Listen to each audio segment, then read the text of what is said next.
রহিম। মজলুম ফিলিস্তিনের মা বোন, শিশুরা, আমার ভাইরা যেভাবে আজ ইসরায়েল ওই নেতানিয়াহু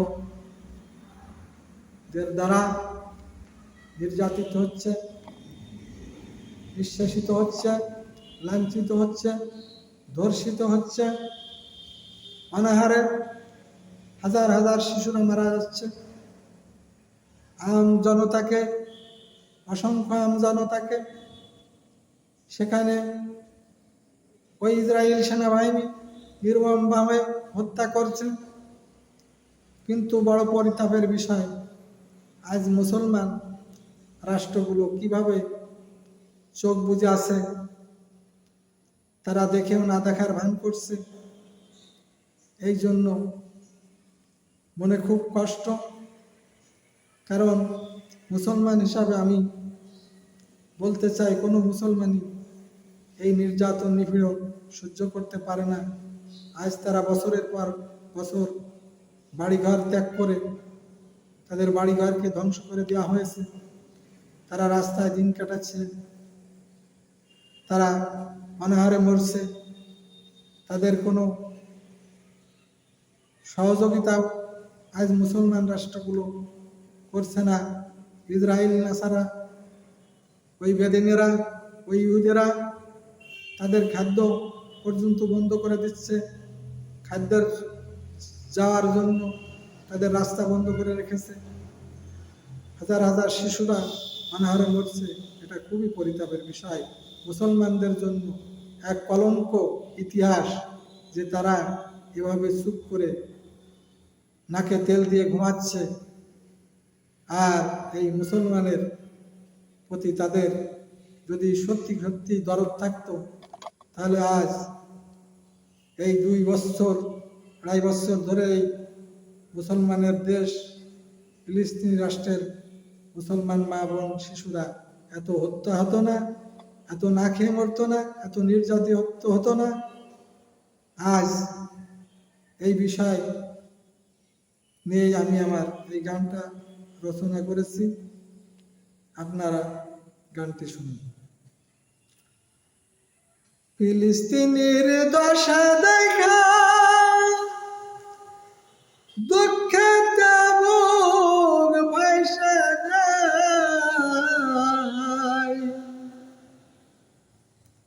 ওরা নামদারি সলমান এখন দুনিয়া বুঝায়।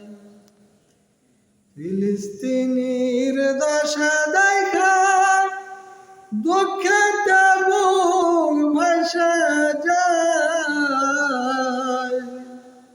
নামদারি মুসলমান এখন দুনিয়া বুঝায়। নামদারি সলমান এখন দুনিয়া বুঝায়। শেষ হত্যা নারী হত্যা করছে একাতরে, এসব দেখা মুসলমানরা ঘুমায় কেমন করে। শেষ হত্যা নারী হত্যা করছে একাতরে, এসব দেখে মুসলমানরা ঘুমায় কেমন করে। মজলুম শিশু মা বোনের পাশে দাঁড়াইবার কি কেউ নাই। ওরে মজলুম শিশু মা বোনের পাশে দাঁড়াইবার কি কেউ নাই। নামদারে মুসলমান এখন দুনিয়া বুঝায়। ফিলিস্তিনির দশা দেখা দুঃখে বুক ভাসা যায়, নামদারে মুসলমান এখন দুনিয়া বুঝায়। আনন্দে ফুর্তিতে আছে মুসলমানের দেশ ফিলিস্তিনের রাষ্ট্রটাকে কইরা দিল শেষ। আনন্দে ফুর্তিতে আছে মুসলমানের দেশ, ফিলিস্তিনের রাষ্ট্রটাকে কইরা দিল শেষ। এমন কোটি কোটি মুসলমান দিয়া, এমন কোটি কোটি মুসলমান দিয়া ইসলামের কি আসে যায়। নামদারি মুসলমান এখন দুনিয়া বুঝায়। ফিলিস্তিনির দশা দেখা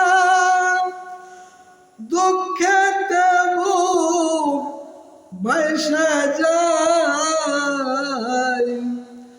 নামদারি মুসলমান এখন দুনিয়া বুঝায়। মুসলমানের দশা দেখা দুঃখেতে বুক বাইসা যায়। নামদারি মুসলমান এখন দুনিয়া বুঝায়। যদি ফিলিস্তিনের মুসলমানদের জন্য আপনার একটু মায়া লাগে, একটুও দয়া লাগে, একটুও যদি সহানুভূতি লাগে যে আমার মুসলমান মা বোন শিশুরা গণহারে হত্যা হচ্ছে, না খেয়ে মরছে, তাদের বাড়ি ঘর থাকার কোনো ঠিকানা নাই, রাস্তাঘাটে ঘুমাচ্ছে, তাঁবুর ভিতর ঘুমাচ্ছে, তাদের এই দুর্দিনে যদি আপনি আমি পাশে না থাকতে পারি, মুসলমান হিসাবে আমাদের এসে বড় কলঙ্কর বিষয় আর হতে পারে না। তাই আমি একটাই অনুরোধ করব যে ফিলিস্তিনের মুসলমান ভাই বোন এবং শিশুদের জন্য যতটুকু করার প্রয়োজন আমরা করার চেষ্টা করতে হবে। এবং মধ্যপ্রাচ্যের মুসলমান রাষ্ট্রগুলোকে বলবো এক হয়ে ওই ইসরায়েলকে খতম করুন, ফিলিস্তিনের সার্বভৌমত্ব রক্ষা করুন, মসজিদুল আকসাকে রক্ষা করুন। তা না হলে ওই ফিলিস্তিনের মতো দশা আপনাদেরও একদিন হবে। আপনারা মনে করেন না যে জালেমদের জুলুম থেকে আপনারা বেঁচে যাবেন, ওই ইসরায়েলের ঘাতক ওই ইহুদিদের থেকে আপনারা বেঁচে যাবেন, তা কখনোই নয়। সেটা দেখেছেন ইরানের উপর অযথা খালি খালি তারা হামলা করেছিল। তাই আল্লাহ পাক আমাদেরকে মুসলমান হিসাবে মুসলিমদের পাশে, মুসলমান ভাই বোনদের পাশে থাকার তৌফিক দান করুন। সবাই বলে আমিন। আসসালামু আলাইকুম ওয়া রাহমাতুল্লাহি ওয়া বারাকাতুহু।